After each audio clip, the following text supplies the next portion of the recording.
Refugees live among us in the United States. They have since the founding of our country. Learning about the context of refugees in the United States is critical to know before we look at the injustices that are present in our current system. What are the areas of improvement needed in our refugee system today? What are the policies that need to be changed? What prevents us from moving forward and improving the quality of care for refugees? What areas lack support? Through months of thorough research, these answers have been revealed. The truths of the American refugee system disparities are uncovered in this film.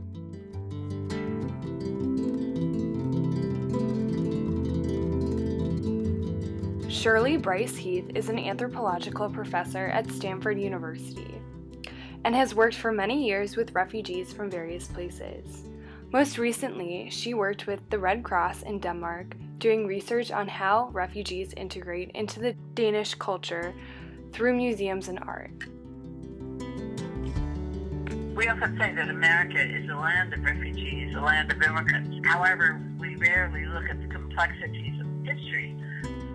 The middle of the 19th century, refugees began to come in to the United States because they wanted new economic opportunities, and they were also being persecuted in their own country. There were lots of economic opportunities in the middle of the 19th century and late 19th century because we were just beginning to industrialize. The next wave of refugees that came to us came in order to escape the famine in Ireland. The next group I want to work toward is going more recently to the refugees who are coming from World War II. After the Second World War, many people fled. They fled, of course, during the war, particularly Jews who could get out. But after the war, economic circumstances were dreadful. One of the things we did after the Vietnam War was take in many refugees from Vietnam. We took them in during the war. There were three ways. The Vietnamese chose in large part to come to the West Coast, to California. That's where they landed. They had gone to refugee camps in Hawaii for socialization and beginning English training, which was run by the Center for Applied Linguistics. Galia Ruffer is a professor at Northwestern University and is the head of the Center for Forced Migration Studies. She has worked firsthand in representing refugees at detention centers in New Mexico. She has also participated in helping policymakers create laws for refugees. So we had a national quota system that was removed after 1965, and then you started to have our current immigration system, which is more divided by regions to try to keep like a more even balance between people arriving. We didn't actually have a refugee policy till 1980. Once upon a time before September 11th, if you came in and you said, I came because I'm afraid to return to my country, you were allowed to come into the country based on your statement, and you were given 1 year.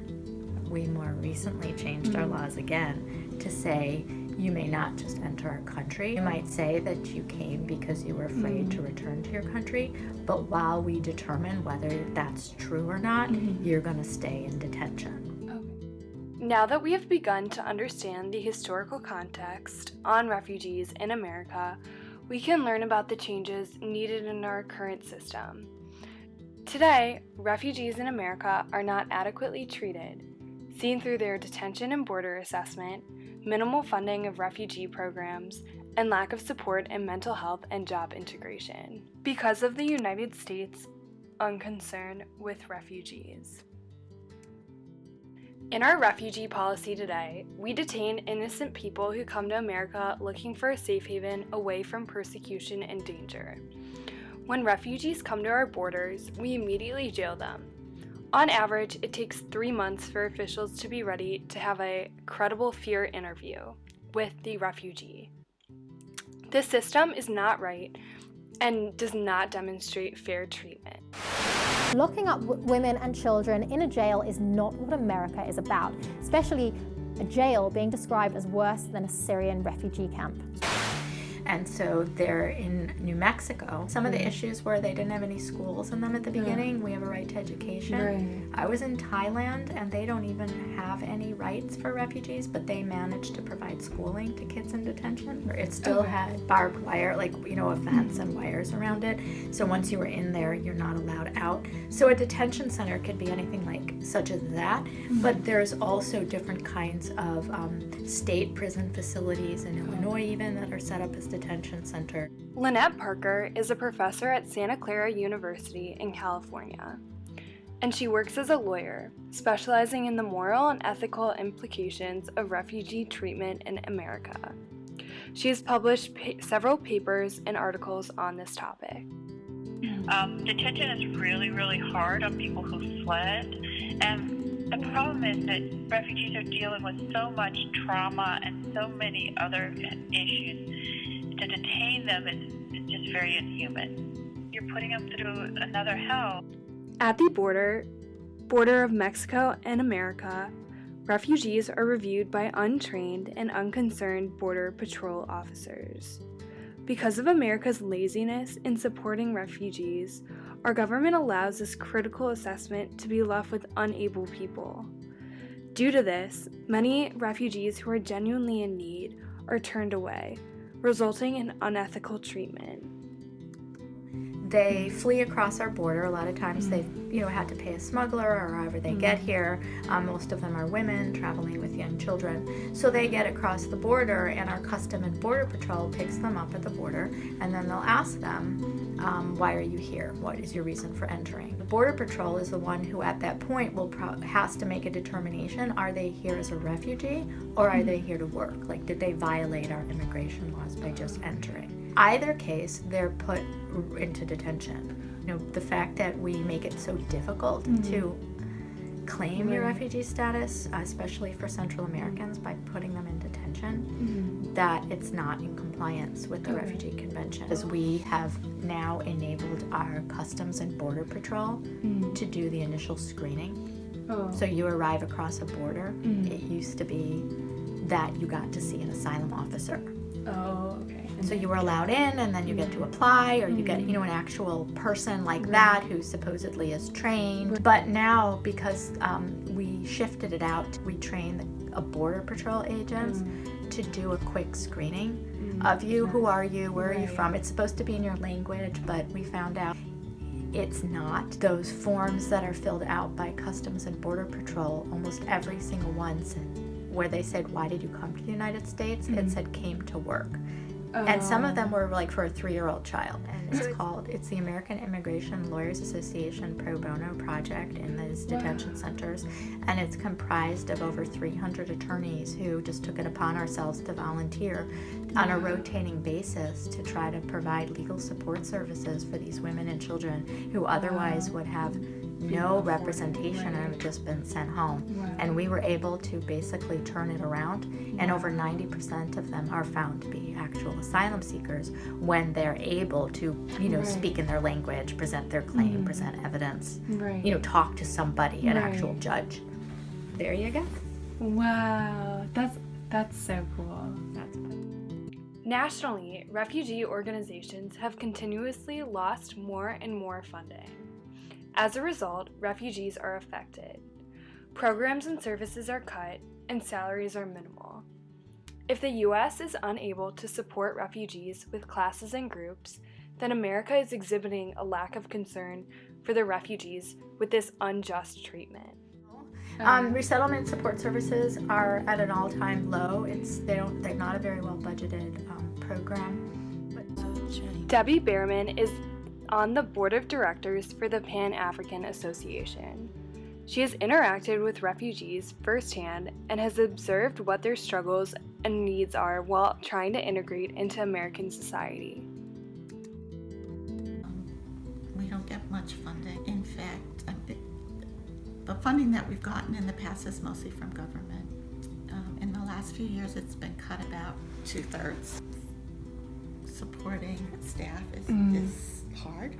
Our staff don't get paid very much. There's not enough services Right. to really help refugees. These organizations, and I think they should definitely be supported to the extent that they are providing positive sort of services and support to refugees. In refugee populations, struggling with mental health is overwhelmingly common. Considering the trauma, abuse, and danger that the vast majority of them have been through, this is not a surprise. Providing sufficient support and services to struggling refugees is necessary in giving refugees the fair treatment that they deserve in America. I think also having access to some basic services to help process mental health, trauma, access to health care if they've had injuries or other kinds of things, physical injuries because of the persecution. They come oftentimes from having been in a camp for 30 years or 20 years. They have different kinds of trauma and mental health needs, different kinds of education needs. You have kids who had much more interrupted schooling than immigrant groups. Most refugees are dreaming to come to America though for an education, and they don't imagine they're going to be working at a chicken factory and with no time, or boxing at Home Depot. And so they get very depressed.